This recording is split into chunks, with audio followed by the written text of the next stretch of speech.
Kinakain ng manok sa bibig niya. Tingnan mo. Lok ng manok. Sinisimot niya sa bibig ni Margaret.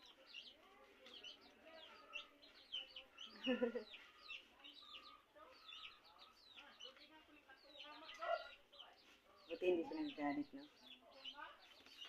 Ayun, tumayo na.